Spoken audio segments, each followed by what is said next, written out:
Hi guys, what's up and welcome back to I Met a Ghost, your favorite true crime. Yes, we are now true crime Spotify audio series, hosted by me, your one and only favorite host, Jason K. Published by Spotify Advertising. So today we are talking about the death of Jeannette DePalma, the devil's teeth mystery.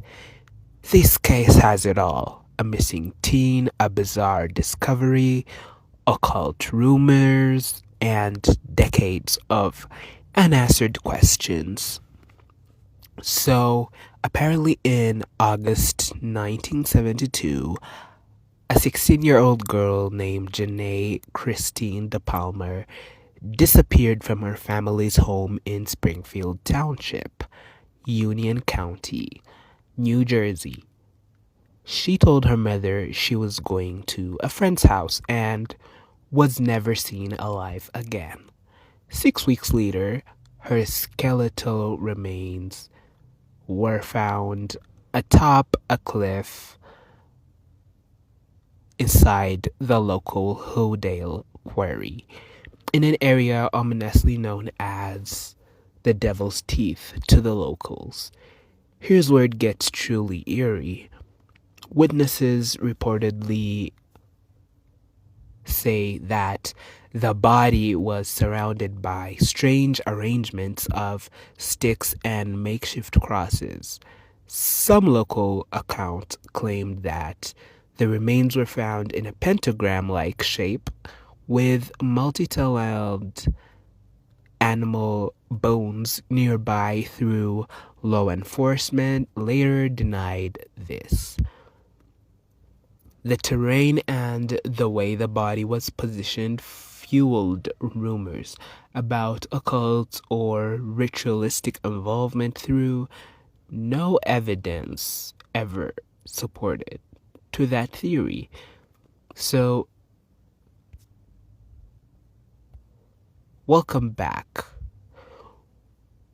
We are here to explore the darkest corners of real life, the crimes that don't make the headlines, and mysteries that still refuse to die.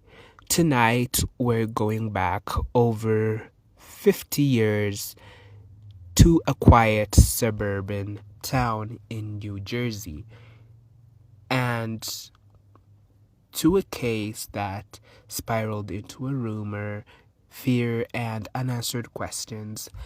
This is the story of Jeannette Christine DePalma, a 16-year-old girl who vanished one summer's day in 1972 and whose remains turned up in a place ominously known as the Devil's Teeth.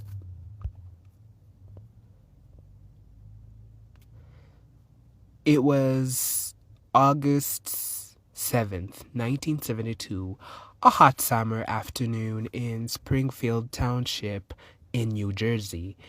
Jeannette told her mother that she was going to visit a friend, maybe catch a train, and would be back later. But she never arrived, and that night she didn't come home. Her family reported her missing the next day. Days turned into weeks, and obviously her friends said that they hadn't heard from her in a while. So the police checked leads, but nothing concrete turned up. For 6 long weeks, Jeannette's fate was unknown. So, sorry for that noise. I am having quite a number of notifications running through my device right now, so let me silence that. Okay, back to the story. So, for 6 long weeks, Jeannette's fate was unknown. Then, on September 19th, 1972, something horrifying happened. A local woman's dog returned from the woods carrying a human arm.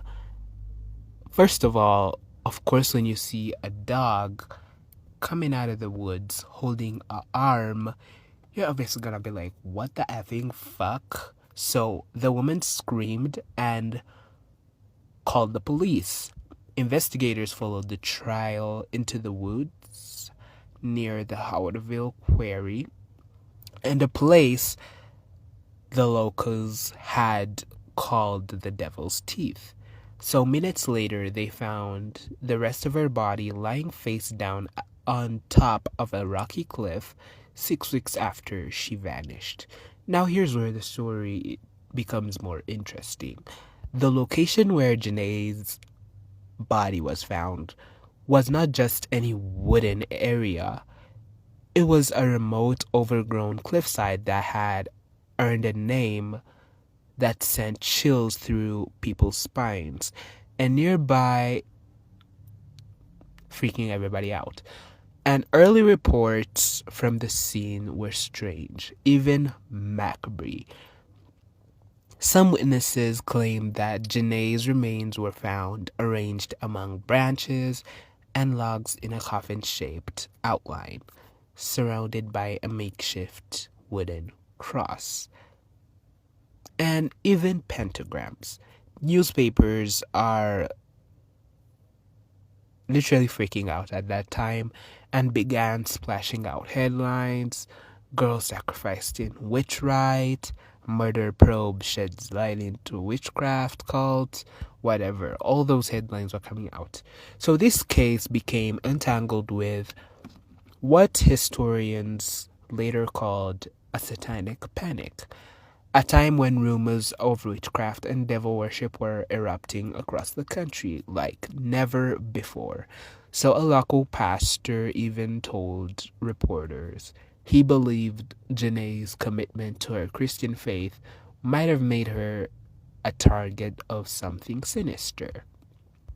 But here's the twist, guys. Despite the rumors, the police have never confirmed any ritual activity at the scene decades later.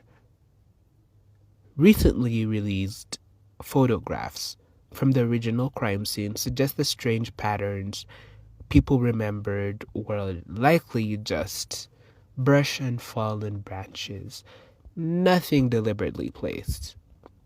So an autopsy is done, of course, but it couldn't determine the cause of her death.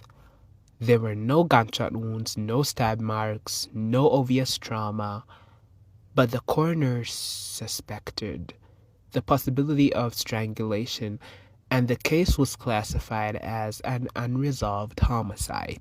Yeah, you got that right. Her clothes and personal items were tested, soil, hairs, but nothing pointed to a killer. DNA testing wasn't available back then, but much evidence simply couldn't be analyzed the way it could today. So, one odd finding, her remains had an unusual high level of lead, though investigators could not explain why. So, what really happens to Jeannette DePalma? There are three major theories that people still talk about until right now: accidental death or drug use. Some early investigators guessed she could have overdosed or died while with friends, though toxicology didn't support this. Another theory is that a local transient suspect, a man known as Red, disappeared around that same time, but he was eventually cleared. So that's it from Reddit. Serial predator involvement in recent years. A convicted serial killer hinted that he might have been involved, but again, no evidence has been tied to him in this case. None of them explains why a 16-year-old girl's body was left in a place with such a chilling name, or why the rumors of something supernatural clung to the story for so long. Jeannette DePalma's death remains a cold case, one that local historians true crime authors and her family still seek answers to. Some say the truth will never be known, others believe the clues are out there waiting to be found. But one thing is undeniable, her story is more than just a crime, it's a puzzle woven into mystery, fear, and community legend. So, where do facts end and lore begin? Thank you for listening, guys, to I Met a Ghost, now a Spotify true crime audio series. Until next time, stay curious, stay safe, and stay away from drugs. I will see you guys in the next episode.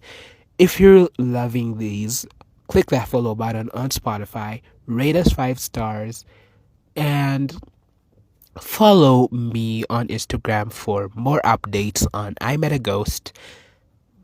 Available now on all platforms but a Spotify original true crime audio series. I will see you in the next episode, and for now, if you're dying to listen to me, you can check out my Upside Down podcast by Jason K, available on Spotify, and my other podcasts like Real Talk, Social Life, and I will see you next time. Goodbye.